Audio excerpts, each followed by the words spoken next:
We made it.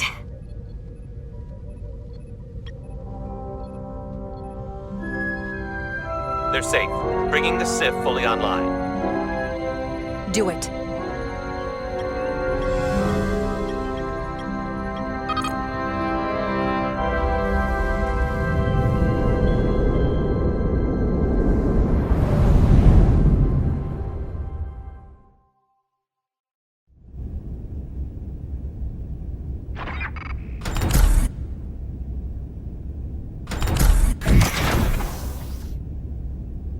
Nilly. I'm good. Help me with him.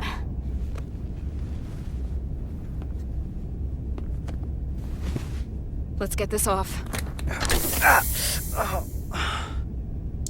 Medical. Got one wounded at my location. Carter. You don't look so good.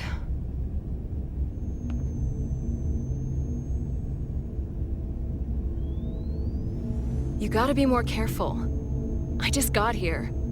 I'm not ready to see you two get blown to space dust just yet. Now let's get you down to sickbay. Great.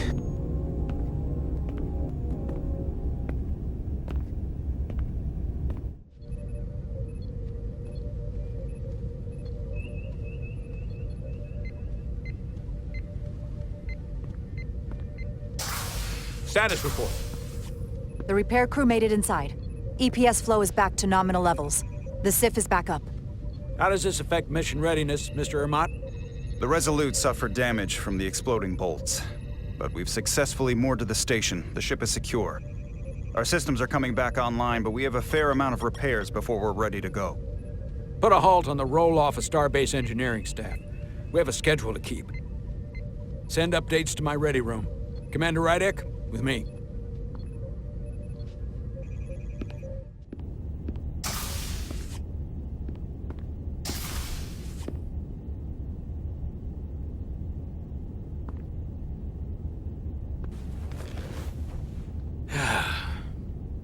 What a debacle. I was caught with my pants down. Not even on my own ship when the wave hit. I had to go running out of the Starbase commander's office just to... But you followed my order. I appreciate that. Hell, I'm relieved. You're the captain of this ship. You give orders, and I'll execute them. That's right.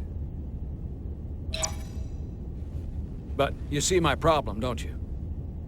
They were all against me on that bridge. And they were ready to go against my orders. I'm not blind to it.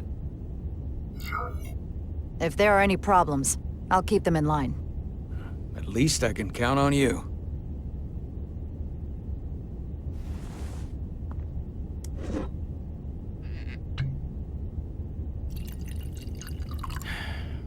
Oh. Drink? No. Thank you.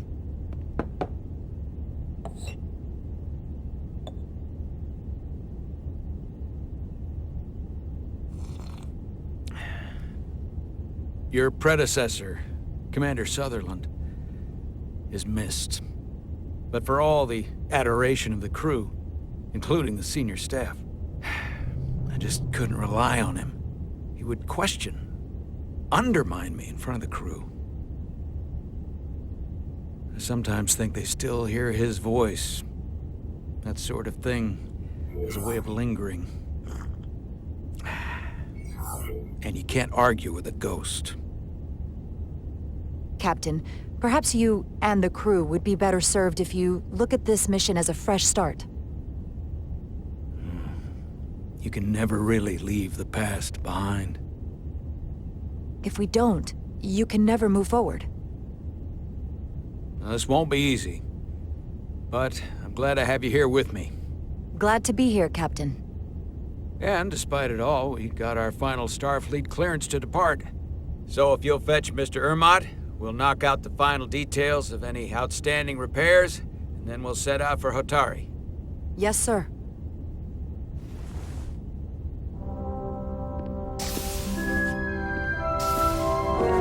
Ready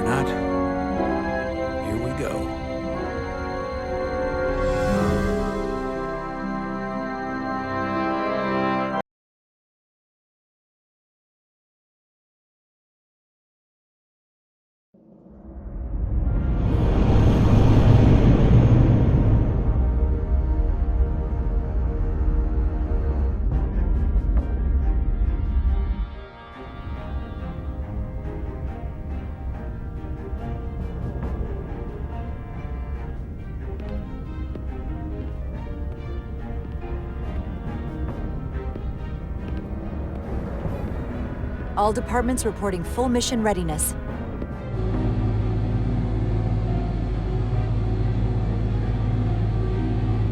We've got our full complement on board. This is my favorite moment, right now. The start of a new mission is always full of possibility. The Orion Syndicate could sell it as a drug. Don't let the Admiralty hear you say that.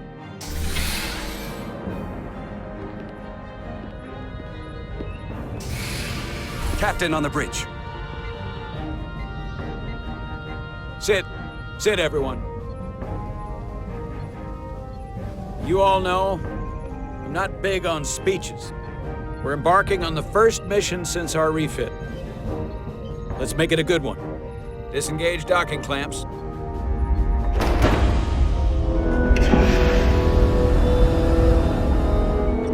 Docking clamps released. Thrusters ahead, Mr. Handar.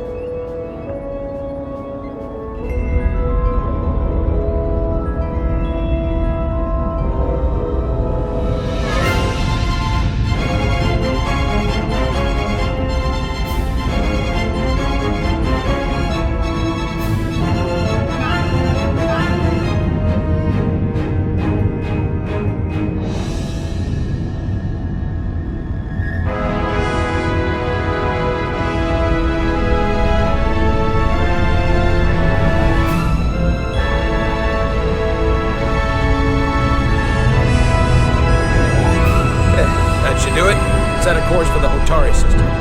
Prepare to go to Warp 8. Aye, Captain. You know what? You take this one. Me?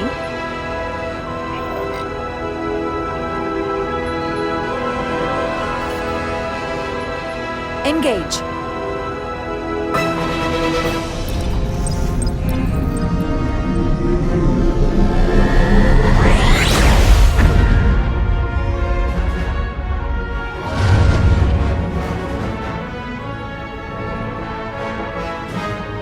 Simple, but effective.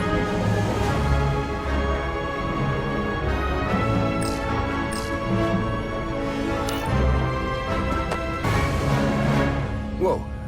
Careful. Thank you. I'm fine. Really, You don't look fine.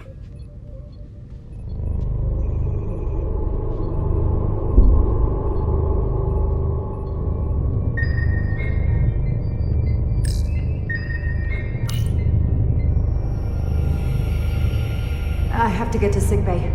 Go.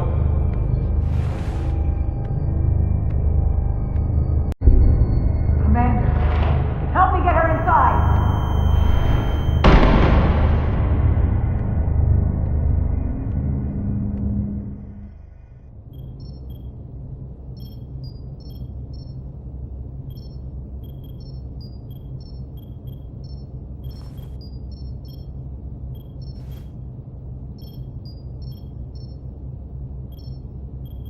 Well, that was quite a scare.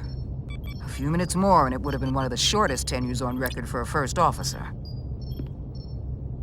Is that the engineer that was out on the hull? That storm did a real number on him, but he'll live. Just needs rest. You should worry about yourself. Your duridium levels got dangerously low and destabilized your cell structure.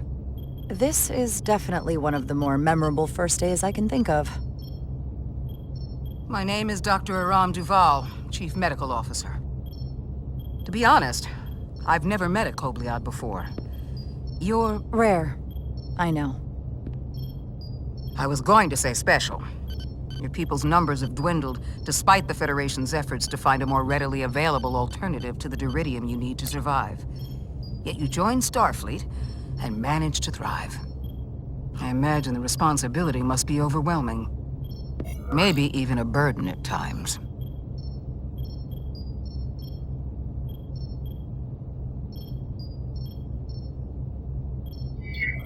I don't like the attention it brings. Being treated differently than everyone else. But you are different. That's not something you can change. True. But sometimes it makes it even more difficult than it already is. And don't worry, I won't treat you like a science experiment. I just do the science and leave the experiments to Solano. You don't agree with his methods? I don't agree with his definition of acceptable risks. Not when the lives of your crew are at stake. My professional opinion is that the accident took a toll. More than he's willing to admit. He's overstressed, operating in the pressure cooker of his own mind. Which is never a good headspace when the lives of your crew are at stake. What concerns me is that now he's even further away from the thing he's been chasing his entire career. The breakthrough discovery. The major innovation. Something he can put his name on. But the more the time passes and the further out of reach it gets, the more risk he'll be willing to take. People become blinded by their own ambition.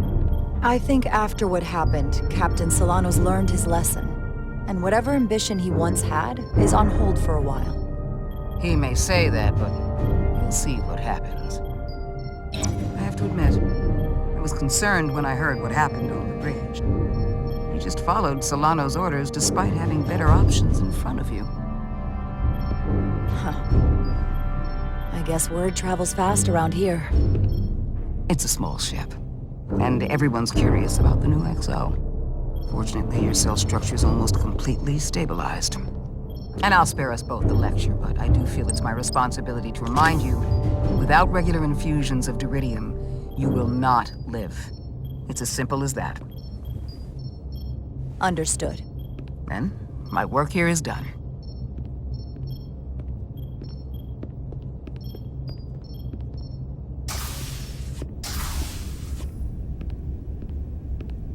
Sorry, I didn't mean to be lurking outside of sickbay. I didn't want to intrude, so it felt more appropriate to wait out here. We were all worried about you. Or I should say I was. I wasn't sure what was happening at first, but then I realized it was your condition. I don't want anyone to worry about me. I'm gonna be just fine. This is part of who I am, but I've never let it define me. I get that now.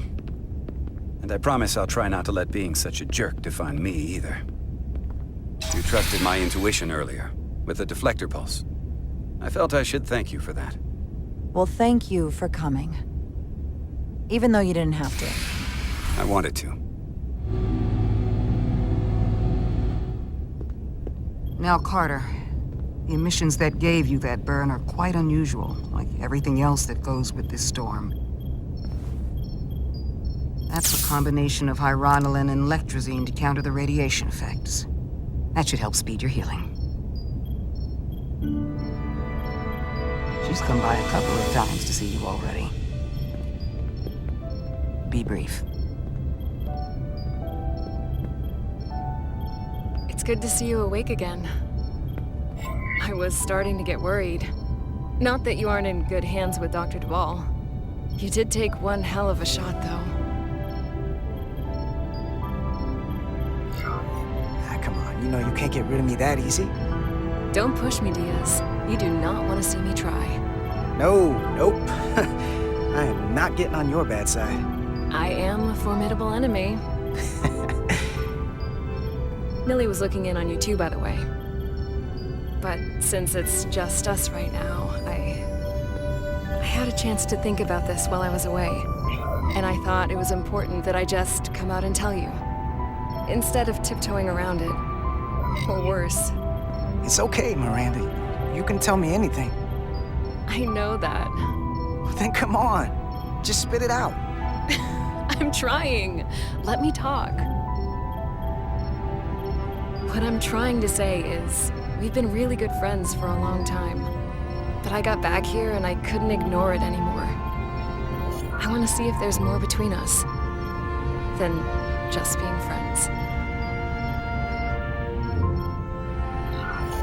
You don't have to explain it. I feel the same way. There is something between us. So, do you want to find out what that something is? If it's there for you, and it's there for me, why not give it a try?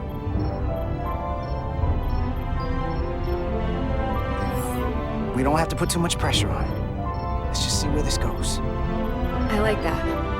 Definitely felt some pressure coming down to see you. Sorry to interrupt, but the patient needs to rest if he wants to get back to his old self.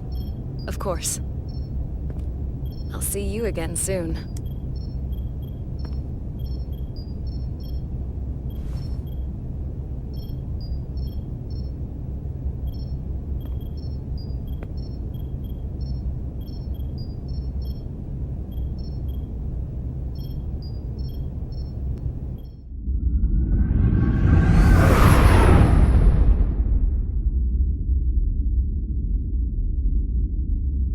Approaching the rendezvous point outside Atari space. Helm, bring us out of warp. Dropping to impulse. Ionic interference surging, Captain.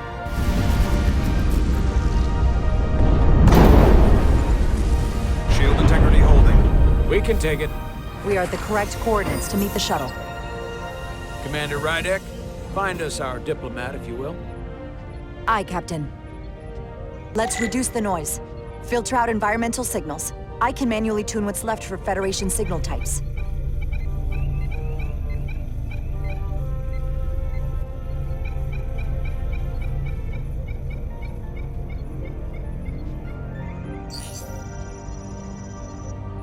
I've located the shuttle. Opening comms. On screen. Shuttle to Resolute. Shuttle to Resolute. Debris field. Lost maneuvering. Losing. I can't get it any clearer. We won't get a transporter lock. It's just not happening. Power up the tractor beam. We'll pull them directly into the docking bay.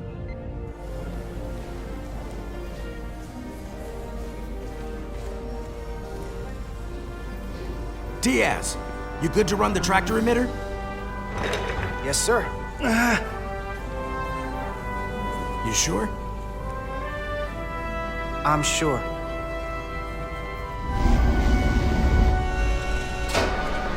Come on, Diaz. First thing, lock onto the shuttle and stabilize the rotation.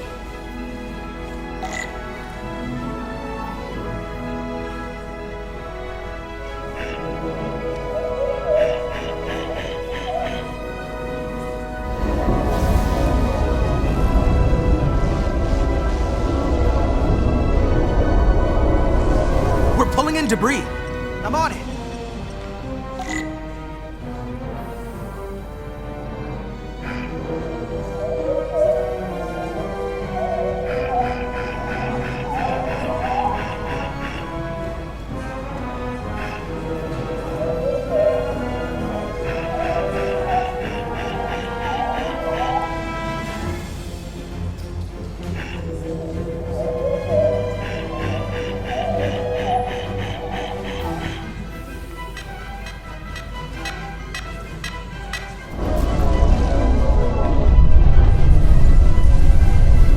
Gonna take out the shuttle.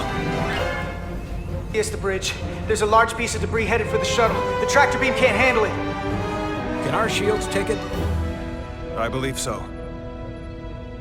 Commander Rydek, plot an intercept course. On it.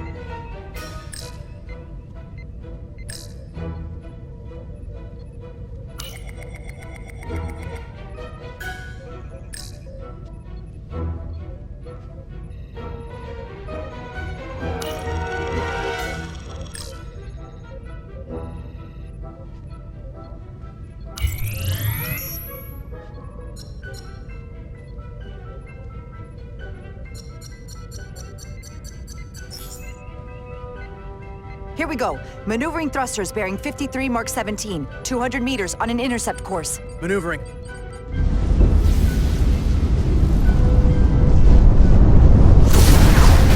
Got it. Whoa! Someone's working hard on the bridge.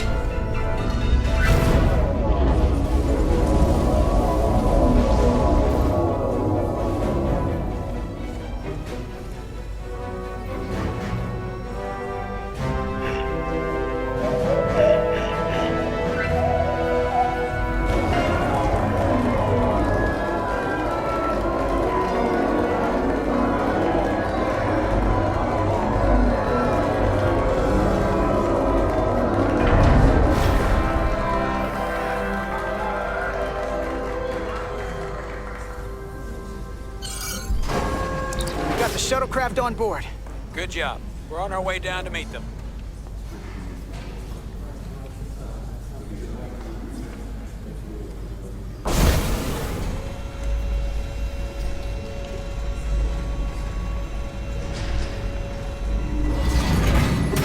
Terra firma, so to speak.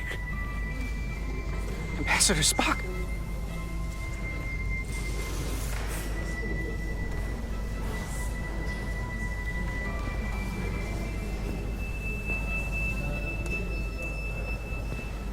The captain will be right down to meet you, sir. In that case, I will wait for him here.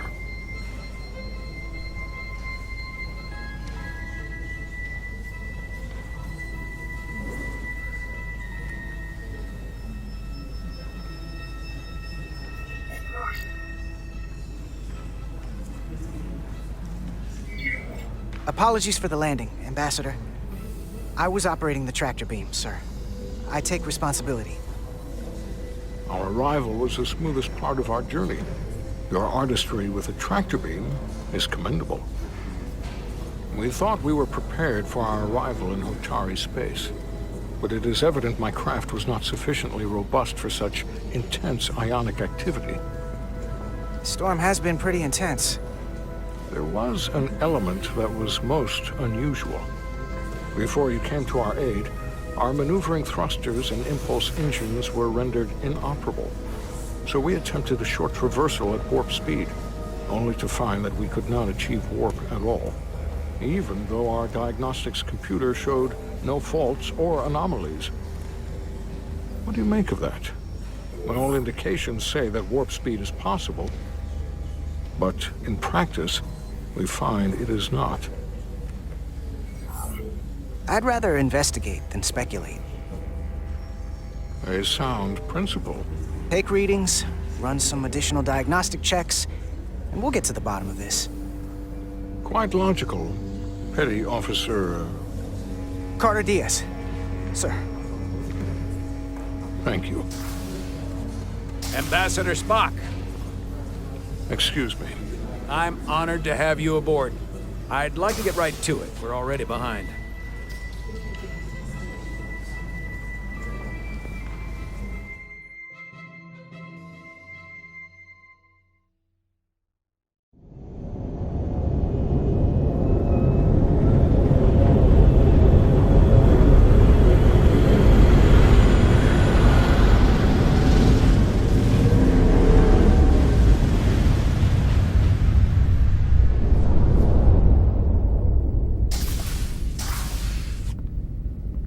Ambassador Spock, my senior staff.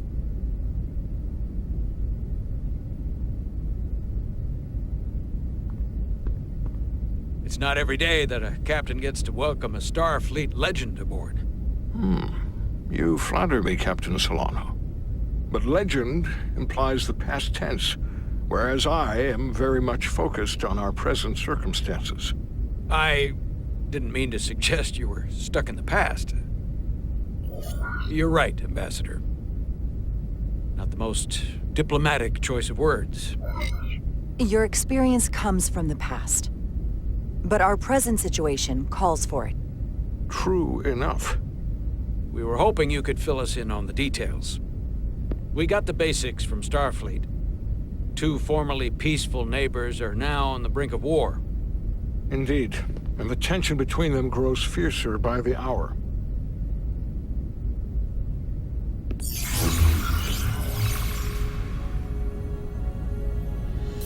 Elydia and Hotari. Elydians are the more advanced species. They made first contact with the Hotari over a century ago. This is Tau, the Hotari moon. It is rich in dilithium, and for decades, the Hotari and the Elydians have shared a mining operation there. The Elydians provide the technological resources, while the Hotari have served as the labor force. The stability of that arrangement was the source of their peace, until recently. The Hotari have suddenly and forcefully seized control of the mining operations and expelled the Elydians from their system. That is the official story, as told by the Hotari when they requested Federation mediation. but the details remain scant. Communications between all parties have been limited by the ionic interference. Have the Elydians retaliated against the Hotari? Or taken any action against them? Surprisingly, they have not yet responded in kind. They were open to a Federation presence, but it is unlikely the relatively primitive Hotari forces would stand a chance against the Elydian fleet in open war. Left unchecked, this conflict will result in more bloodshed, which is what we are here to prevent. And the dilithium trade hangs in the balance. Clearly, the Hotari have been exploited in this relationship. Maybe we can persuade them peace is the more profitable alternative for everyone. They both profited from the mines. And for the Hotari, something is better than nothing. Peace is our objective, after all. That is correct. If we could convince them, it would restore the peace. But we would need the Hotari to accept a difficult compromise. Made all the more difficult by the emotions flaring on both sides, no doubt. Neither the Elydians or the Hotari are members of the Federation, so we can't make them do anything. There is an additional complicating factor I should mention. In the past, the Federation has relied on the Elydians as a source of dilithium. That certainly changes things. Federation sources its dilithium from a lot of places. Yeah, and this is one of them. That means the Hotari have no reason to trust us. I wouldn't go that far, Commander. We are completely neutral in this matter, on neither one side nor the other. Any suggestion otherwise would compromise our position. Given the Federation's involvement in the Elydium dilithium trade, Captain Solano and I must make every effort to appear neutral in these negotiations. What worries me is if this whole thing unravels, and we're at the mercy of the storm at less than full strength. We can't let it come to that. Considering what the Ion Storm has done to our ship, and the Ambassador's shuttle, we have to assume the Elydian fleet has had problems with it as well. This recent surge in the energy disturbance temporarily levels the playing field. Commander Westbrook is correct. The energy anomalies around the Hotari systems have been noted in the past. But they have never been observed on the orders of magnitude we have seen in recent weeks. If it's keeping the two sides talking instead of shooting at each other, that actually helps us negotiate a peace. And we'll take advantage of that as long as it works in our favor. And when it doesn't? All the more reason to learn as much about it as we can while we are here. We do not want to be caught unprepared, should the energy anomaly continue to fluctuate. So I trust we understand our circumstances. We're operating on a strict timetable here, and we're going to be leaving for the negotiations shortly. Commander Westbrook, I want you to leverage our systems to investigate the anomaly from here while we're gone. Aye, Captain. Thank you all. Dismissed. I want to speak to both of you privately.